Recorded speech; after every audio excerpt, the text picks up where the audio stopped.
Я думаю, я одинока в этом. Вообще дела ни на кого не стараюсь держать. Раз судьба такая, ну что делать? Нет сына. Не думаю, что-то там злиться или что на кого. Обиду держать или мстить. Ну нет у меня такого, я не такой человек. Хоть райский, хоть кто, она же мать, она тоже пережила, как я. Ну, у него сын тоже служит, как в армии, войны. Там чадаха женщина война. А при чем тут мать, тоже мать. Я видел, как они лежали, матери, пришли за сыном. Вот, Штритерсон, на мою сына. Хоть русский, хоть чечен, хоть кто, мать она. Ну а куда бы он побежал, как 20-летний мальчишка? Приказ. Они дали ребята присягу. Иначе, видимо, не могли. Еще есть совесть, разум, чувство долга. Если надо или жертвовать, или предавать, то лучше жертвовать. Может, собой.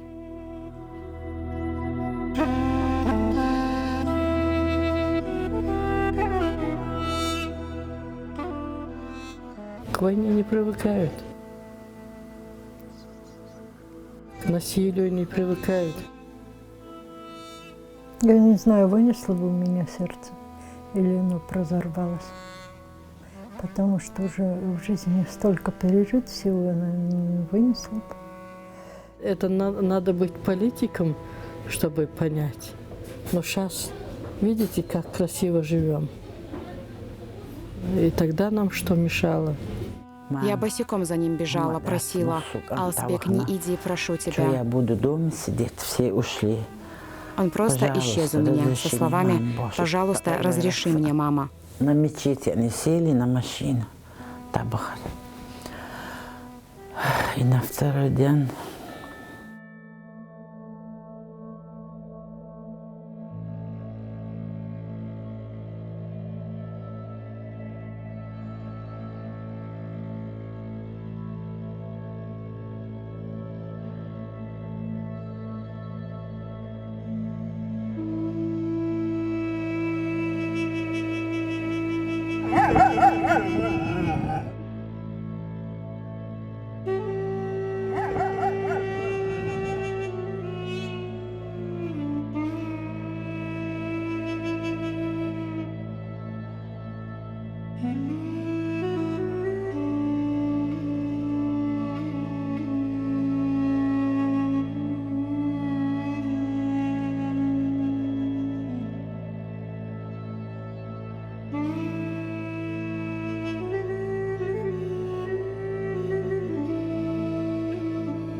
Сначала с младшими детьми я уехала в горы.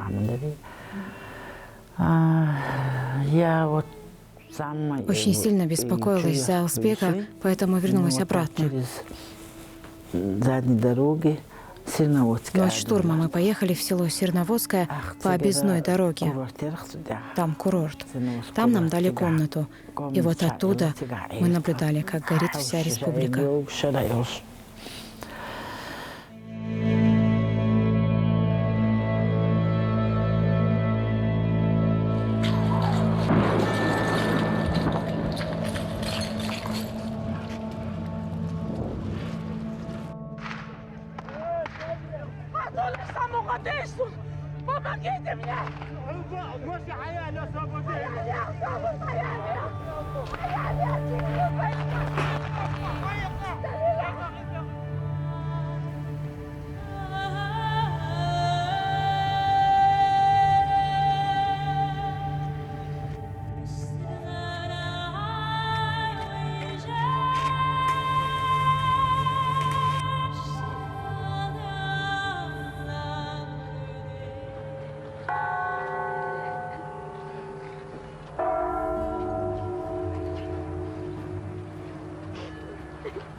Дима маленький был еще.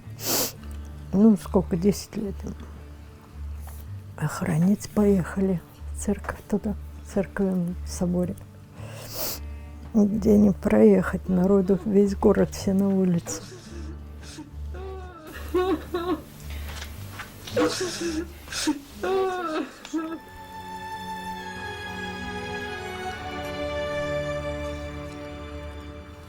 Сон хохитари. Я думаю, если бы сын каждой матери остался дома, если бы каждого можно было остановить, с кем бы они воевали? Но и в то же время тех, кого заставали дома, убивали, они исчезали без вести.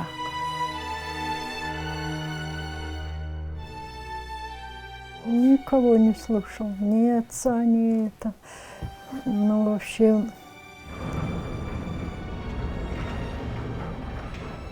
Ну, что можно сказать, когда погиб твой сын? Конечно, это... Одно могу сказать, это неправильно, что дети гибнут. Вот неправильно это.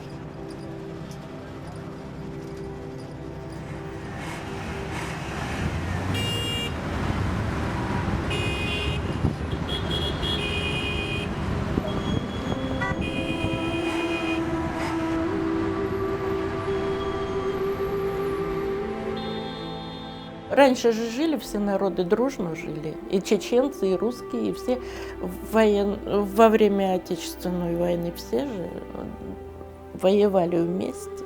Также чеченцы воевали с нашими. Так что я не против кого, никого. Не знаю. Войну никто не может оправдать. Никто. Я не политик копаться в этом и глубоко думать, кто начал, кто виноват. Но это никто не одобрит, конечно. Никакая мама, никто.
Нормальный парень был. Вот такой вот, как его художник нарисовал. Какой шустрый тип. Кучерявый. Его все Пушкиным звали. Поэтому он всегда волосы на нет постригал. Кучерявый был, черные волосы. Он был кучерявый, они его целовали, а ему это не нравилось. Он говорил, целуют чужих мужиков. Они ненормальные, что ли? Ему это не нравилось. У него щечки были пухленькие и волосы кучерявые.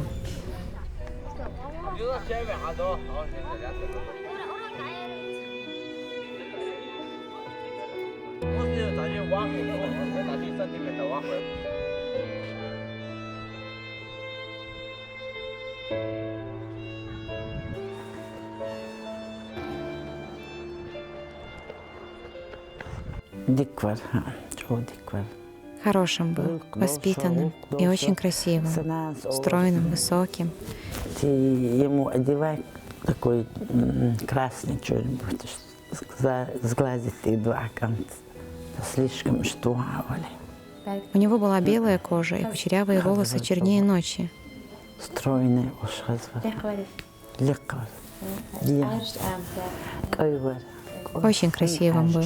Тайзен мешош. Ушазвар.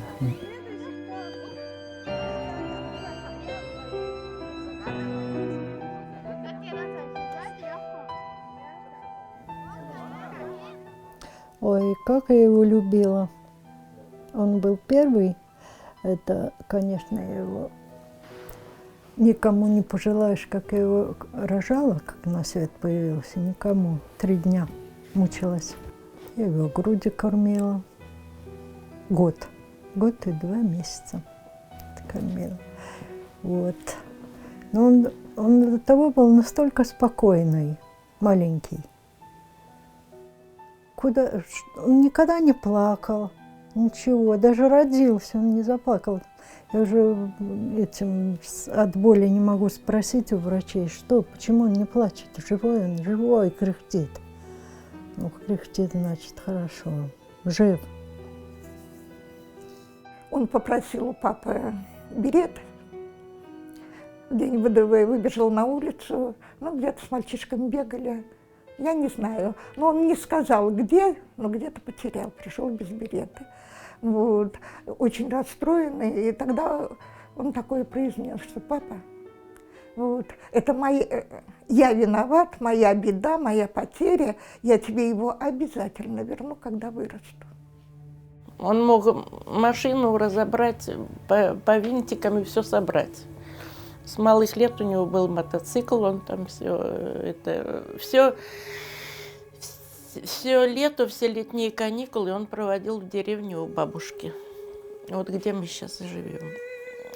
Ему очень нравилось в деревне. Он говорит, в городе это хорошо, но в деревне лучше.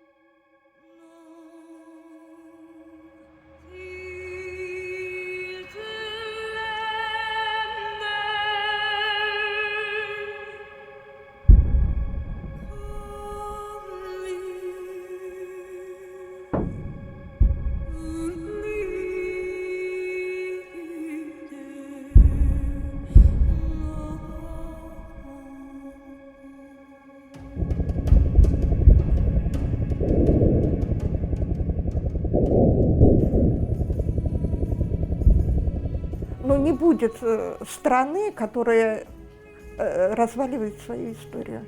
Только там, где вот все строится, если вот мы помним от Рюрика и далее свою историю, и хорошие, и плохие стороны всегда в истории есть, и хорошее, и плохое, но без этого не может быть без этого. Это истина, вот, не нами сотворенная.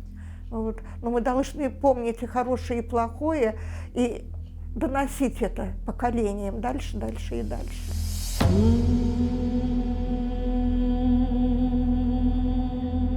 Так незаметно годы идут. 20 лет, с ума сойти. Ой, нету сынка.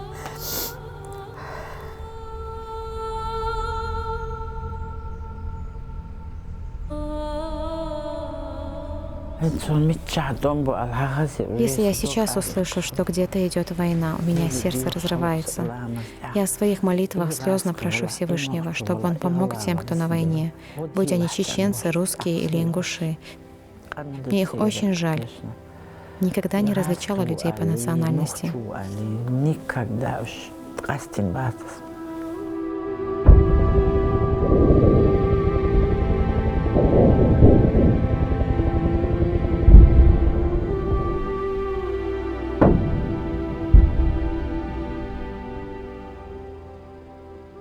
вообще у меня нет такого ничего в душе. Никогда плохого, чтобы пожелать что-то кому или что. Но это только молюсь, хожу в церковь. Чтобы все у всех было хорошо. Здоровья. Всем удачи. Всем-всем, чтобы войны никогда больше не было. Чтобы мои сыны были живы всегда, внучки. Я уже что там про меня свое отжила, сколько прожила. А вот чтобы дети были, все хорошо у них.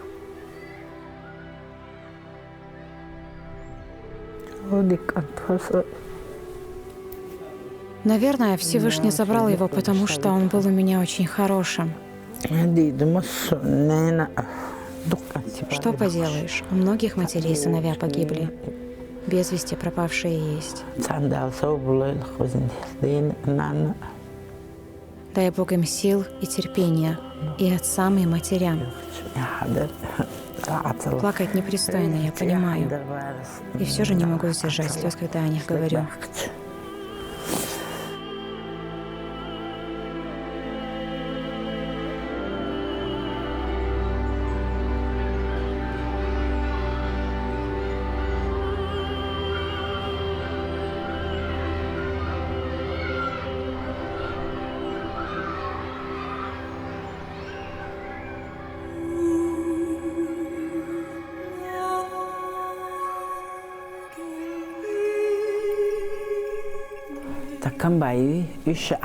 Алсбек научился водить комбайн, а старшего сына призвали в армию. Алсбек часто спрашивал у меня: «Мама, что бы ты почувствовала, если бы увидела меня в солидной форме работника милиции? Очень хотел в этой сфере работать». Я говорила ему: «Что ты, у тебя слишком мягкий характер, ты не был бы жестким, чтобы защищать людей». Он отвечал: «Нет, мама, я не позволил бы несправедливости». Вот таким он у меня был.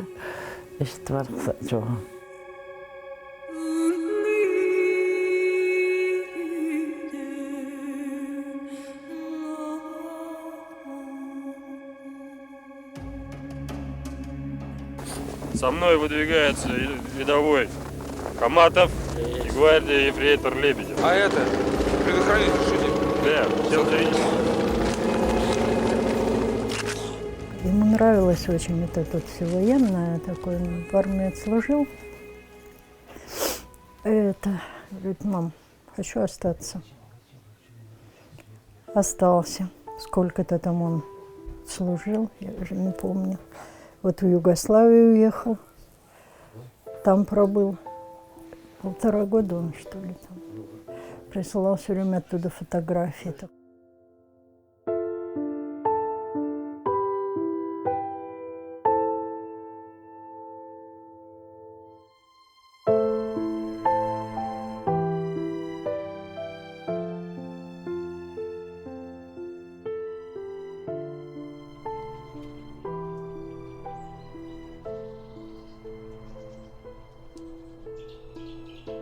Он собирался поступать в Рязанское училище, именно чтобы в ВДВ. И когда вот эти документы не пришли, чтобы поступать, он сам пошел в военкомат и попросился, чтобы его взяли в армию именно в ВДВ. Когда закончилась учебка, вот его перебросили сюда. Не потому, что он хотел, их не спрашивали. Он знал, что это такое. Он знал, что такое армия от своих предыдущих друзей.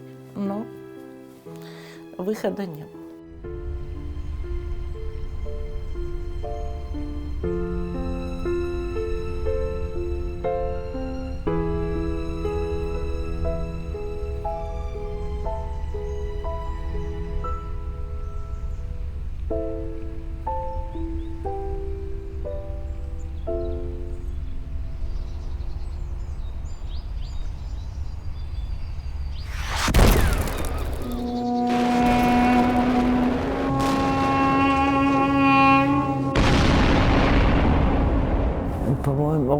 Мне кажется, что он и не пошел бы воевать, он ведь был очень послушным. Старейшины в мечети настойчиво созывали через микрофон: «Выходите, выходите, не прячьтесь за юбками женщин». Русские обесчестят их. Он резко вскочил и выбежал.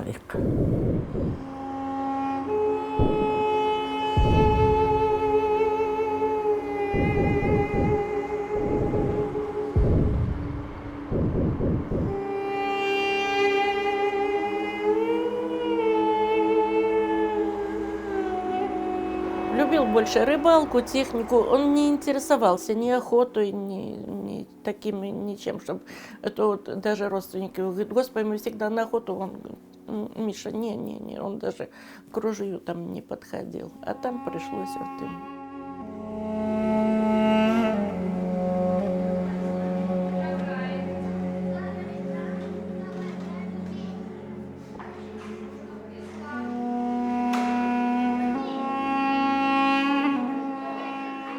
Нет, охоту он бы не смог зверя убить. Он, когда курицу кто-нибудь резал или корову, он отворачивался. Он на охоте он не смог бы выстрелить. Он был смелый, но он был... Вот один раз в школе он с крыши пацан упал. У него кровь, оказывается, текла. Он ее в обнимку нес в больницу, а мальчик стонал. Вот эти слезы, которые у моего сына текли по футболке, врач говорила, и слезы, которые у вашего сына текли, и кровь вот эти, все собралось. Он не мог смотреть на кровь, не мог смотреть.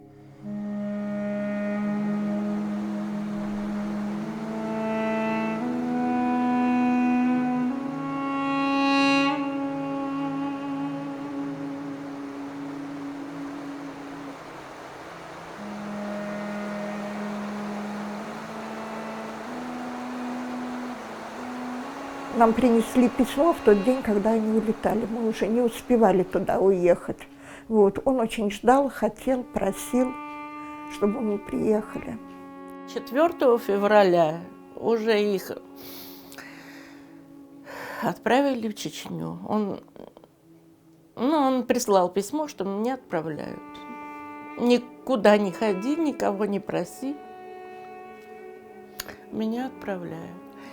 И провожать меня не приходи, потому что мы улетаем в 4 часа утра. Ты все равно нас не увидишь. И в конце пишет: я обязательно вернусь. Но то, что он в Чечню уехал, и мама не сказала. Ну, зато накануне сказал. Никто, я ничего не боюсь, никто там меня не убьет. Я говорю: не придумай ехать. Я ж не переживу. Нет. Раз у него было уже надумано, раз я так сказала, он не сказал мне. Не хотел расстраивать.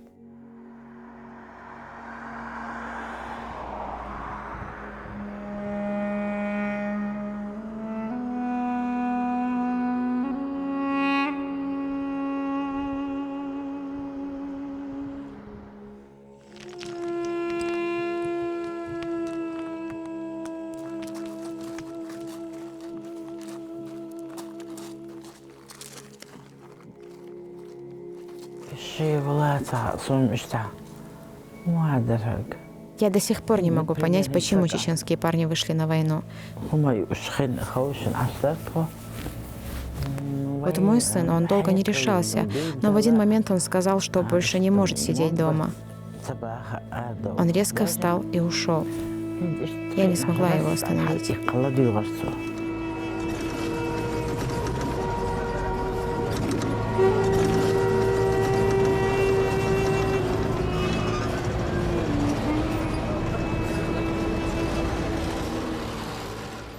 Он был ростом под 2 метра, косая сажень в плечах, ну, в общем, вот такой вот. И он говорит: ну как ты представляешь, есть мальчишки худенькие, маленькие, вот они туда пойдут, а я такой детина не пойду, который сильнее их. Вот. Мне потом как жить? Сын до последнего оставался дома. То есть вы сидели за столом? Да, мы кушали, чай молчали. Да, мы сидели, обедали, все слушали призыв. В селе уже все понимали, что войны не избежать.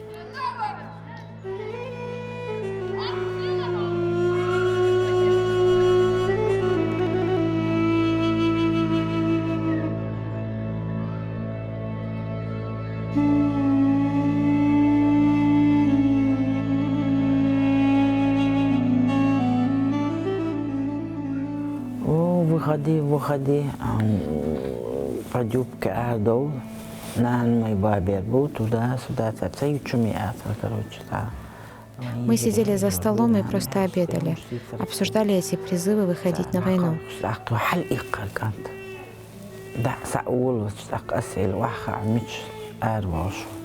Первый он говорил, Сначала Алсбек сказал мне, что просто выйдет, посмотрит, что там на улице. Я очень просила его никуда не ходить, но он сказал, что не будет прятаться за мою юбку и что не может больше дома сидеть. Он на ходу надел куртку и вышел. Я выбежала за ним, по снегу, босиком, умоляла его вернуться. Он остановился и сказал: «Как и твой сын, сыновья всех матерей вышли на эту войну». Так он ушел. Эти слова до сих пор остались в моей памяти.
Поедем с тобой в озеро, покажу тебе все просторы. Вот это. Он любил вот это озеро, рыбалку. Не забывай, мужчина – это исчезающий вид. Ну вот и показал. Озеро и все показал. С Чечни вернусь, все будет хорошо.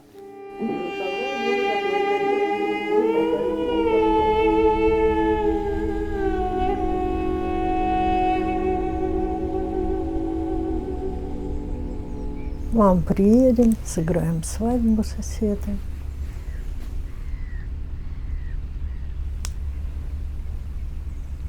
Ну, в общем, стояли в церкви, Света это стояла.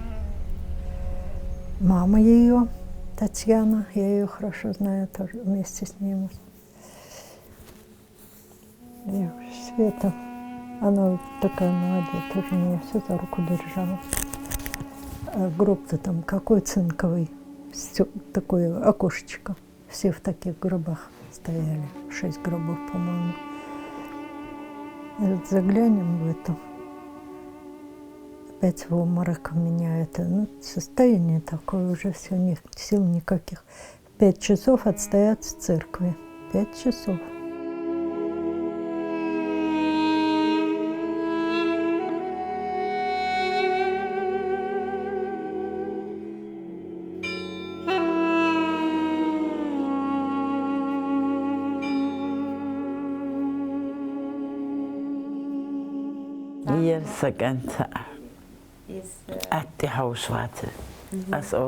Он редко знакомился с девушками, и я задавалась вопросом, женится ли Алсбек когда-нибудь.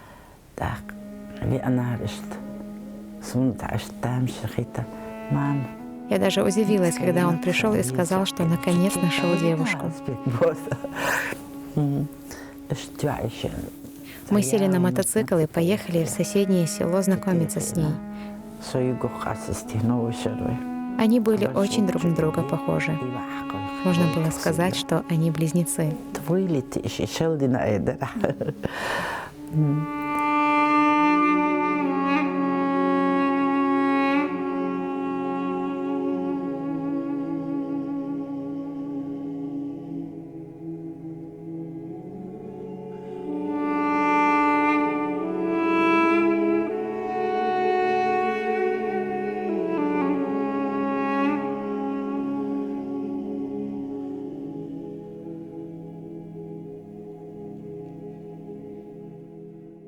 Ну, он такой это был, не знаю. Ну, тоже немногословный, но он такой меня весь. Характер его. Ну, Господи, бы живого увидеть. Вот был же у нас, Юр, этот диск-то такой. Ведь я ж его нигде не нашла.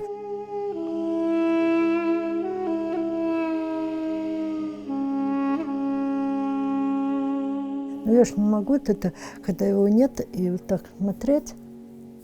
Сынуль, тебя ж нет, а я его вот вижу, живого. Ну, не знаю. Тетя Вера, держитесь.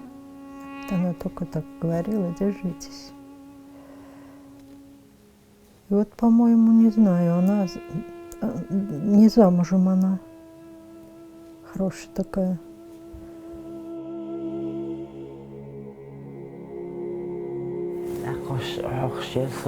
У нас во дворе строился дом. Я говорила: Алсбек, как только закончим стройку, приведем твою невесту. Позже и этот дом сгорел. Его невеста пришла на похороны. Она чуть не умерла, когда узнала о его смерти. Ее завели ко мне в обморочном состоянии. Она долго замуж не выходила. В кулоне носила фотографию моего сына. Отношения не заводила. Вышла замуж за взрослого мужчину ради семьи. У нас не принято, чтобы девушка оставалась незамужней.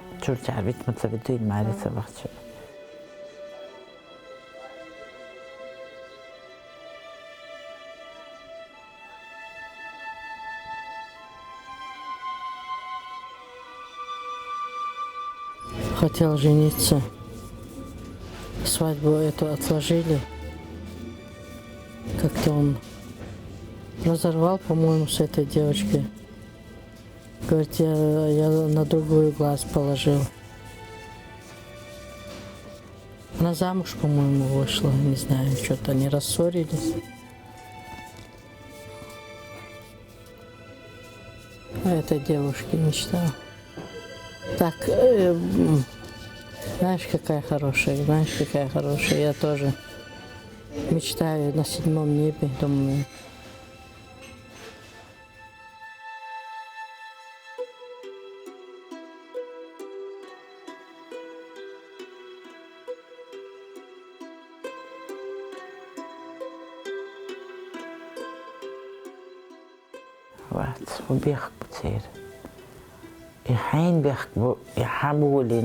Кто виноват в этой войне? Кто начал эту войну? Я вообще не понимаю.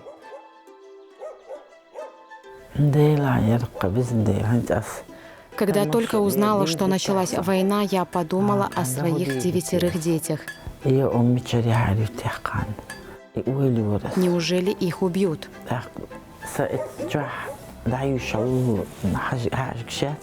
Чем я их кормить буду?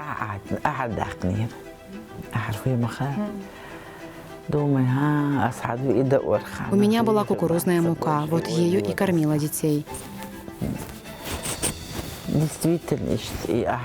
На каше и кукурузных лепешках выжили. У меня еще корова была, но она пропала.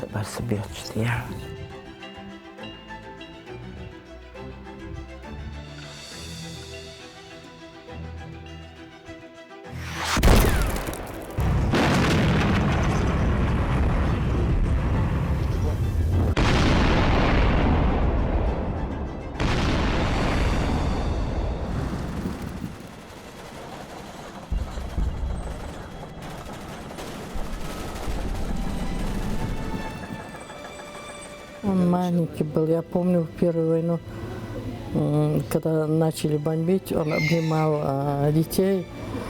Да, пусть Аллах вам терпение даст. Плакал. Младшие не так плакали, он больше всех плакал. Мы его успокаивали вот во время бомбежки.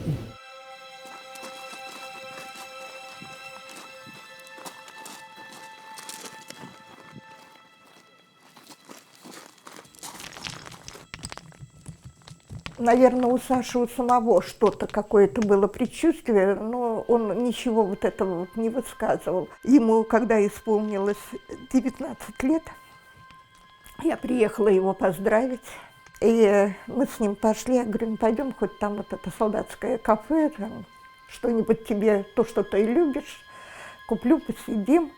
Вот. А он говорит, ты знаешь, а я не хочу, чтобы мне исполнилось 19, я этого не хочу. Вот мне это не надо.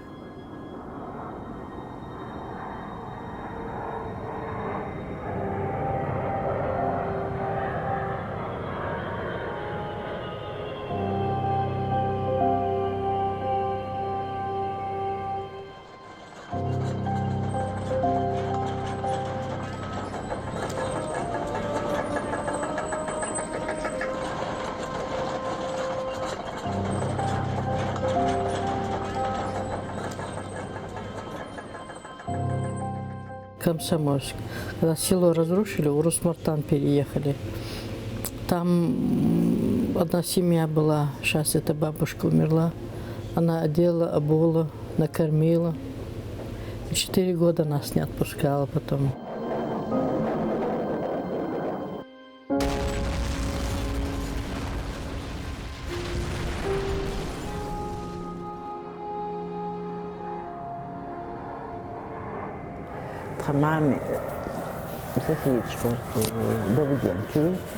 Во время войны у моей матери в селе Давыденко по соседству остались 2 русские бабушки. Клянусь Всевышним, через лес бегала к ним, чтобы узнать, есть ли у них еда. Мне было очень жаль их. Я делала для них лепешки, пока горячие относила и возвращалась. Да убережет нас Всевышний от войны.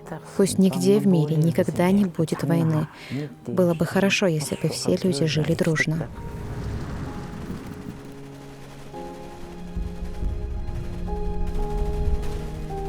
Шел слух, что в 104-м полку такое горе.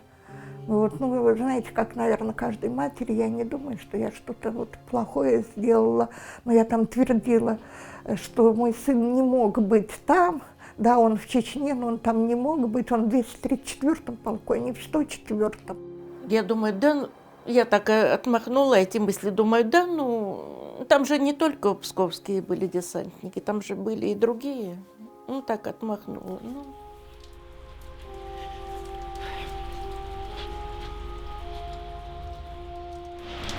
Въехали в поселок, и к ним навстречу бежит, на машину останавливает, и на москвиче на старом таком было. Машут рукой, типа, остановить. Не знаю кто, ну, из местных жителей.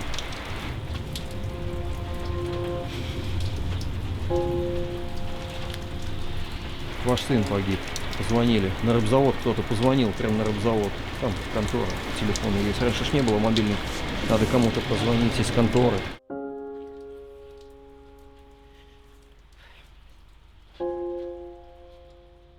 Звоню Юр, ну какие там новости в Чечне?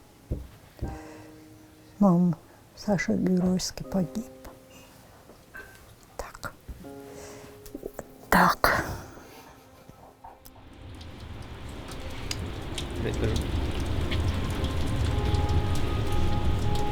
Тяжело.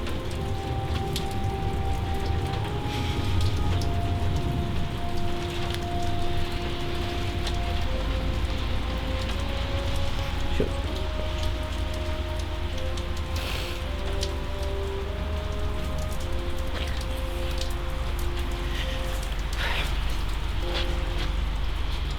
Я не могла даже выйти оттуда.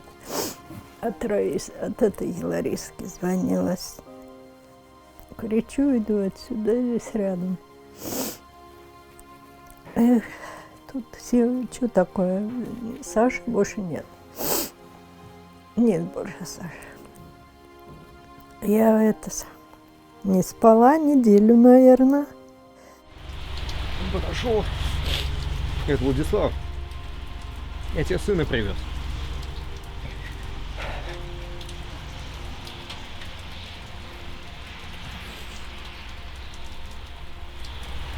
Батя заплакал. Я к нему подошел, говорю, бать. Все нормально. К нам пришли из военкомата, приходил. Вот. Он даже не стал ничего говорить, мы все поняли. Потому что мы знали, что там такое. И я сижу так на кухне, пью кофе, и в 6 утра же заговорило радио, и сказали, погибла большая группа десантников.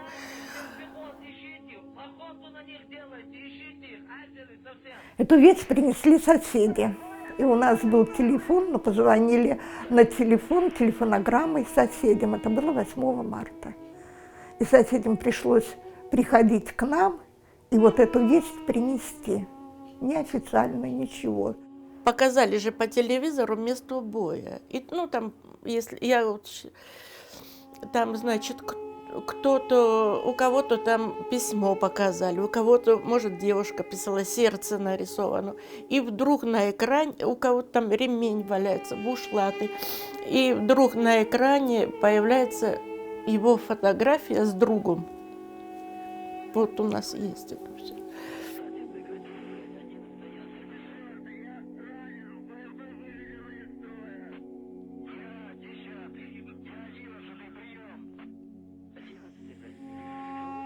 Вот интересно, когда он погибал, о чем он думал, подумал, Саша. Когда он гранату бросал, его окружили там вот это все. Сколько их человек.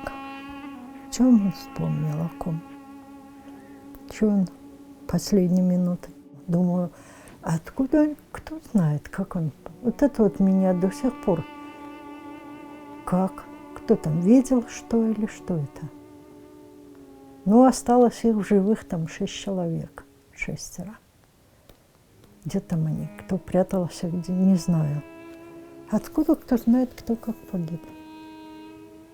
Саша был в том взводе, который пробился к 6-й роте. Он не был в 6-й роте. Это была 4-я рота. Вот. И они служили здесь в 34-м другом полку.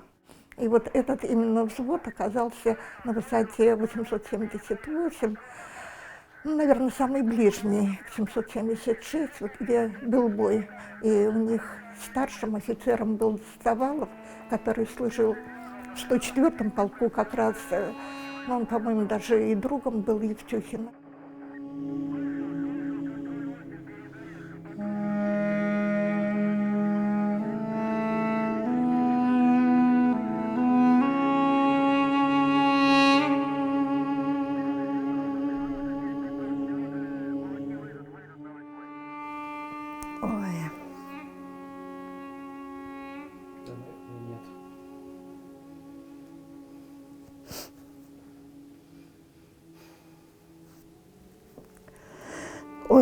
Ой. Сына, вот Диму, в свое время не пустили мы в армию, а вдруг опять тоже куда пошлют, какую точку горячую.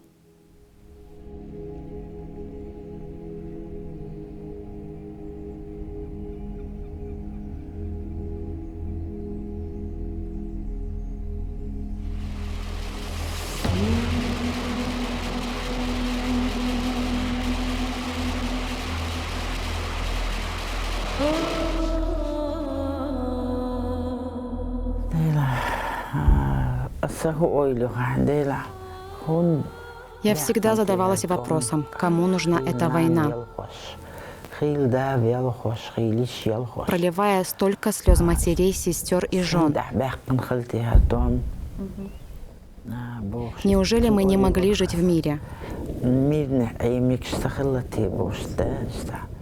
Как хорошо чеченские парни служили в армии.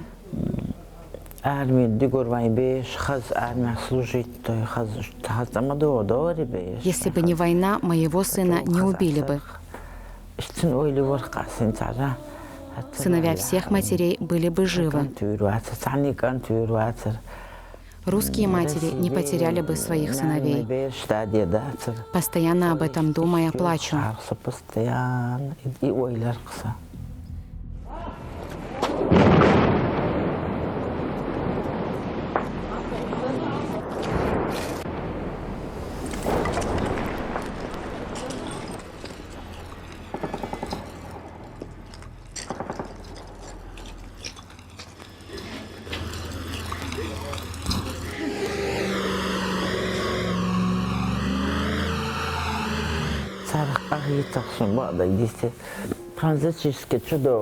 Я очень жалела русских матерей.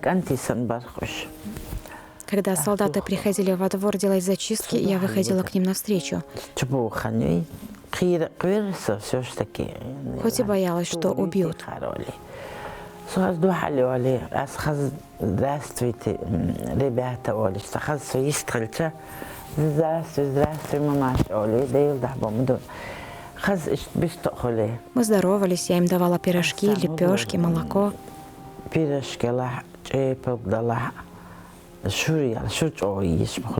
Они очень домашнее молоко любили.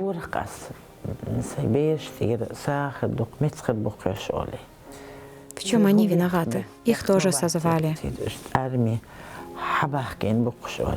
Они служили своей стране.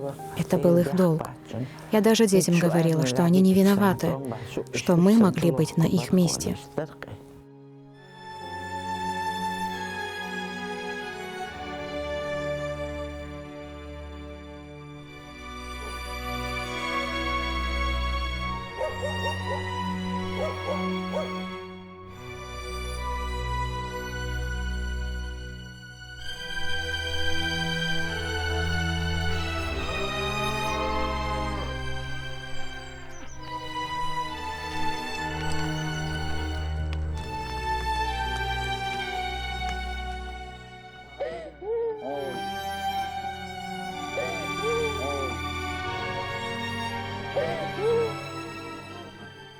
Мы жили под бомбежками.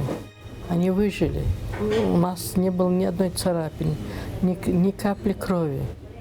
Если бы у него хоть одна секунда осталась в этом мире, я уверена, он бы сейчас продолжал бы жить.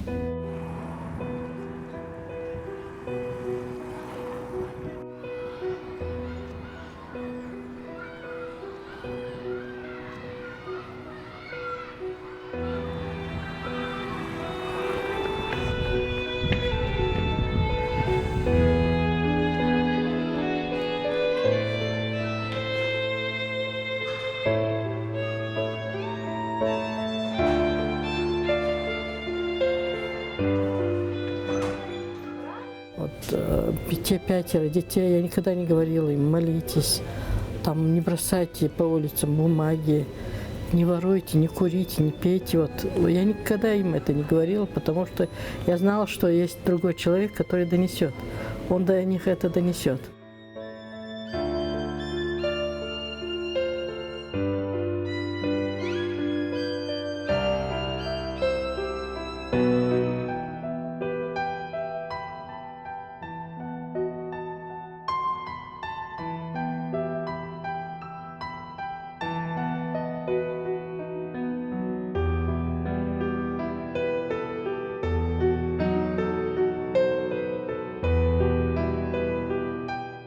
Здесь Псковщина помнит всегда. Ну, по крайней мере, вот к нам здесь такое отношение, здесь и школы, местная школа, Саша мне и не учился, но здесь каждый год проходят мероприятия очень теплые. Вот, все ребята знают.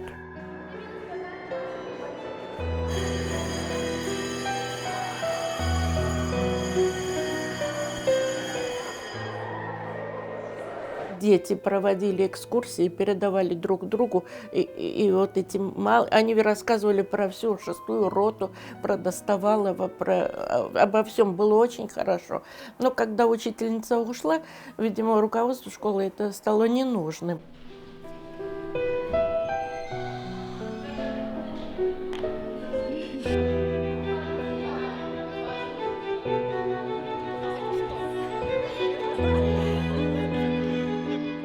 У меня внук собирается даже в Суворовское училище поступать, если получится.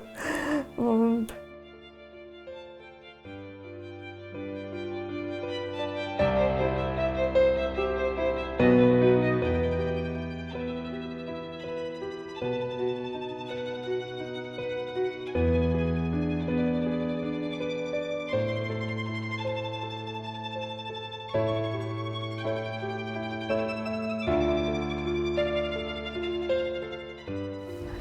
Видишь, приятно, как будто продолжает жизнь, как будто там.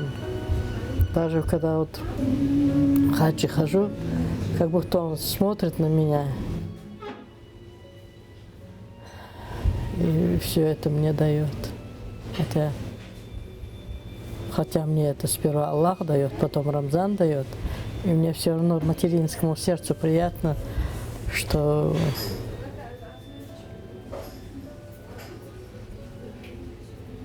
все из-за него.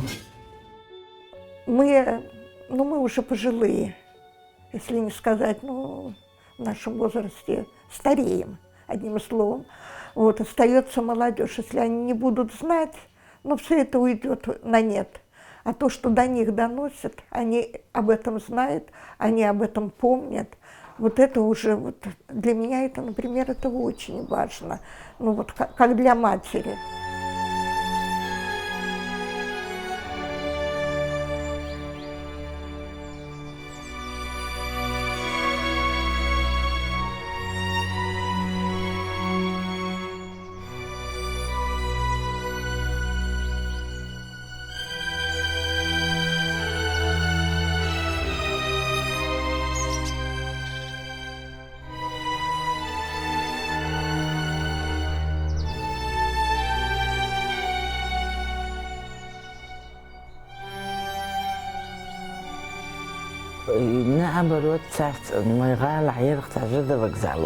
В Грозном, в районе ЖД вокзала, у него было много русских друзей, парней и девушек.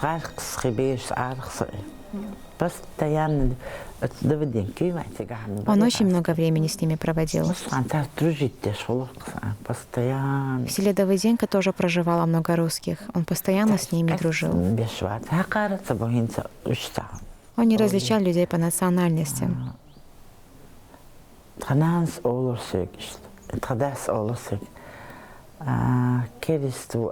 и сейчас из нашей семьи никто не различает.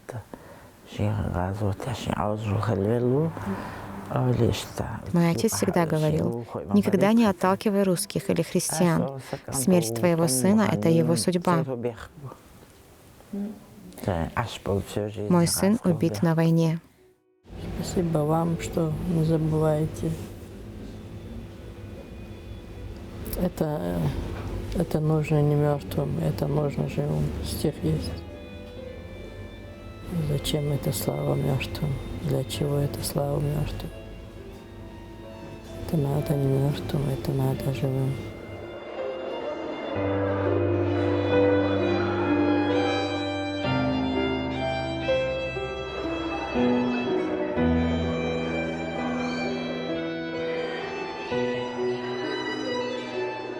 Есть высший судья, которому я доверяю. Вы не думайте, вот так вот, что бы ни случилось с детьми, вот так она будет сидеть и вот так вот. Нет, я очень даже любыми силами защищаю своих детей, но что случилось, то случилось. Вы знаете, это как тяжело все. Я другого сижу так вот, думаю, одна. Нет, куда-то он просто уехал, живет где-то в другом месте далеко. Он живой. Мне приехать домой. Мне очень жаль убитых российских солдат. У каждого из них есть мать, которая так же, как я, переживает за своего сына. Вот моя сестра, она в горах живет. У нее было 2 сына. Одного убили на войне. Она мне часто говорила: вот как ты плачешь сейчас, плачут и матери российских солдат. Зачем различать людей? Всех нас Бог создал. А в чем матери виноваты? Ни в чем.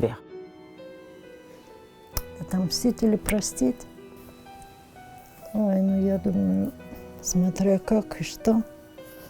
Но прощать надо в любом случае. Я думаю, это всегда.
Третий день пошел без меня.